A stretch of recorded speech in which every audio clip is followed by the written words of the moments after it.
Martın 12-sində Daxili İşlər Nazirliyinin daxili qoşunlarının yaranmasının 34-cü ildönümü qeyd edilir.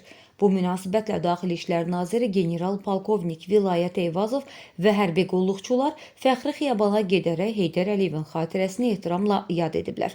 Sonra Respublikanın ərazi bütövlüyü və suverenliyi uğrunda canlarından keçmiş vətən övladlarının uyduğu Şəhidlər Xiyabanı ziyarət olunub. Daxili qoşunların baş idarəsində təntənəli mərasim keçirilib.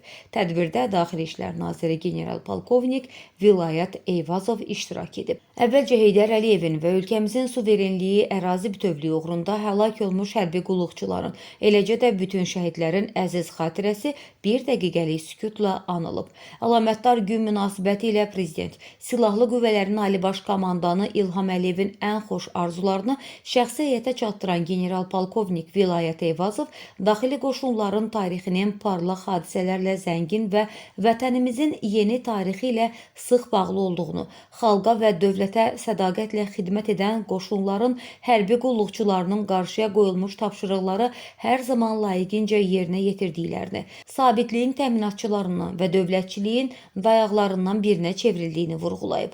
Nazir dövlət başçısının ali diqqət və qayğısı sayəsində daxili qoşunların maddi-texniki, hərbi tədris bazasının və institutunun, kazarma yaşayış fondunun yaxşılaşdırılması, hərbi hissələrin müasir silah, texnika, xüsusi vasitələrlə təchizatı üçün tədbirlər həyata keçirildiyini bildirib.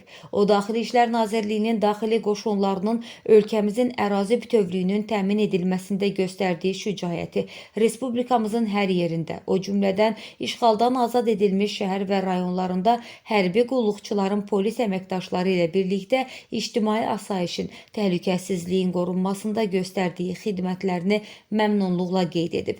Bildirib ki, ölkədə ictimai asayişin və hüquq qaydasının qorunmasında, silahlı cinayətkar dəstələrin zərərsizləşdirilməsində, cinayətkarlığa qarşı mübarizədə, eləcə də keçirilən mötəbər beynəlxalq tədbirlər zamanı qoşunların şəxsi heyəti üzərinə düşən xidməti vəzifələri layiqincə yerinə yetirib.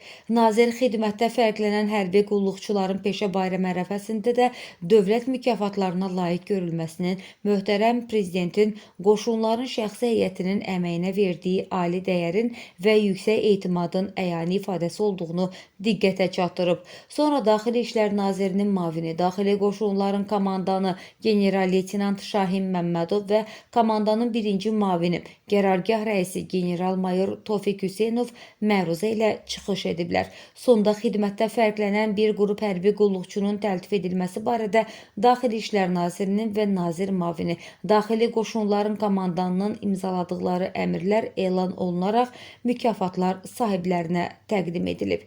Bir xəbər media adından daxili qoşunların əməkdaşlarını peşə bayramları münasibəti ilə təbrik edir, şərəfli vəzifələrində uğurlar arzulayırıq.